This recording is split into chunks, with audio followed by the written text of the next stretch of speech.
So you have to be very smart in your approach. And one thing, अगर civil service में जाना है और इस गेम में टिकना है, तो आपका जो इंस्पिरेशन होना चाहिए, that should be from within. आपको IAS IPS क्यों बनना है? This is the fundamental question. और जब भी डीमोटिवेशन जैसा लगे, जब भी लगे कि मेरे से नहीं हो पा रहा है, ask this question to yourself. अगर कन्विक्शन स्ट्रांग होगा क्यों बनना है, you will be able to stay in this game. लेकिन अगर पैसों के लिए जाना है, मटीरियलिस्टिक गोल्स लेके जाना है, believe me, UPSC checks our presentation, God checks our intention. It's very much clear, which I have felt, which I have seen. With what intentions you want to enter into service matters a lot. If you feel for the downtrodden, if you feel that you want to work for the nation, if you feel that you want to give something to the society, then only come into this service. If you want to make money, join some corporation. So with clear intentions, with clear inspiration, you have to enter into this game. And with lots of confidence. Don't take certificate from others. आज तक life में हमने यही किया है. अगर किसी marriage में भी एकदम बन ठन के गए हैं, लेकिन जब तक सामने वाला मुझे नहीं बोलता dude you look good today, हमें सेटिस्फेक्शन नहीं होता. Isn't it? We want certificate from others. No. कोई जब तक मुझे आके नहीं बोलता कि तेरे से UPSC हो पाएगा, तब तक मुझे खुद कॉन्फिडेंस नहीं होता कि मुझे UPSC करना चाहिए नहीं करना चाहिए. या अगर कोई मुझे आके बोल देता है कि भाई 3-4 साल 5 साल तो लग ही जाएंगे, तेरे बस की चीज नहीं है, अगेन मैं सोचने बैठ जाता हूँ. कुछ लोग तो मेरे गुजरात में तो ये कल्चर है, यहाँ पे ये कल्चर है नहीं पता, लेकिन सम पीपल थिंक पहले MPSC कर लो, पहले क्लास 3 क्लास 2 कर लो, फिर UPSC के बारे में सोचो. ऐसा है यहाँ पे? Yes or no? But you have to understand कि MPSC जो है, जो क्लास 3 क्लास 2 एग्जाम्स है, उसकी रिक्वायरमेंट UPSC की रिक्वायरमेंट से कंप्लीटली अलग है.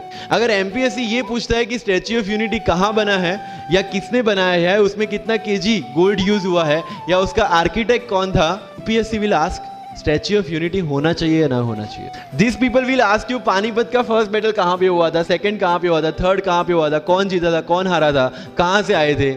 UPSC will ask you सारे बैटल्स पानीपत में क्यों हुए थे. So UPSC is never about where, when and what. It's about how and why. So जो भी चीजें आप पढ़ रहे हैं, जितनी भी चीजें आपके आसपास आ रही है, ask the question why and ask the question how.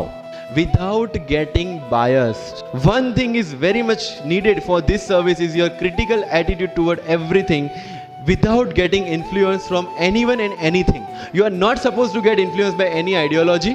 You are not supposed to get influenced by any one person.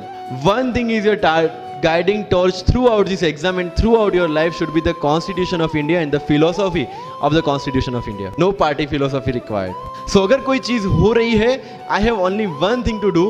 Check the merits, check the demerits, propose the solution. If there is a demonetization, what will be the advantage, what will be the disadvantage, what could have been done and what should be done. That's all. Being an IAS or IPS, you have to do the same. But again मैंने जो बोला कि बन के जो करना है उसकी ट्रेनिंग आपकी अभी से स्टार्ट हो गई है. किसी व्यक्ति विशेष के इन्फ्लुएंस में आके या किसी विचारधारा के इन्फ्लुएंस में आगे अगर आपने ये एग्जाम की प्रिपरेशन स्टार्ट की, believe me, you are not going to score good in this exam. UPSC has its own checks and balances.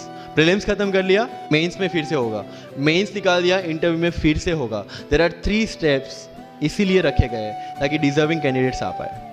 And if you have any reservation in your mind कि अगर मैंने Marathi medium में रह के पढ़ाई की है या मेरा फैमिली बैकग्राउंड अच्छा नहीं है या मेरी एज ज़्यादा हो गई है या मैं वर्किंग प्रोफेशनल हूँ, उसके साथ में कैसे एग्जाम करूँ, हर एक प्रॉब्लम के लिए we have the solutions and we have the examples जिन्होंने अलग अलग तरीके से प्रिपरेशन की है. All India rank 2 Anu Kumari madam 1.5 साल 2 साल के लिए अपने 2.5 साल के बच्चे को अपने से दूर रख के प्रिपरेशन किए at the age of 31 and she could become the IAS. या you can take the example of Ummul Kher कि जिसको 8वीं क्लास में घर से निकाल दिया ये बोल के कि हमारे घर में बच्चियाँ 8वीं से ज़्यादा नहीं पढ़ती, और उसी झोपड़पट्टी में रह के उसने पढ़ाई की, बच्चों को ट्यूशन्स दिया, 3 दिन 4 साल पुरानी रोटियाँ खाई और उसके बाद भी जवाहरलाल नेहरू यूनिवर्सिटी में से PhD करके फर्स्ट अटेम्प्ट में UPSC में ऑल इंडिया रैंक 400 समथिंग लेके आज शी इज डूइंग IRTS की training. And with the genetical disorder की उसके जो बोन डेंसिटी वो काफ़ी कम है, तो आज तक 16 से 17 तो उनके ऑपरेशन हो चुके हैं.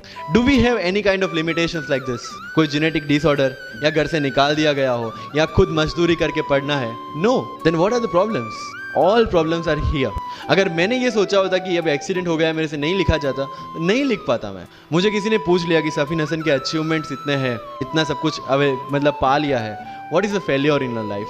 And I said, there is no failure in my life. There are certain experiences in my life. If you want to make it success or failure, it's in your mind. अगर किसी चीज़ आपके साथ कुछ हुआ, उसमें से सीख के आगे बढ़ना का एटीट्यूड आपके पास होगा, UPSC is all yours. So वही चीज़ जो कहावत है, deserve before you desire. If you want to be in civil service, you have to deserve for that. If you want कि आपके घर में Fortuner हो, तो पहले Fortuner रखने की जगह होनी चाहिए. In simple word.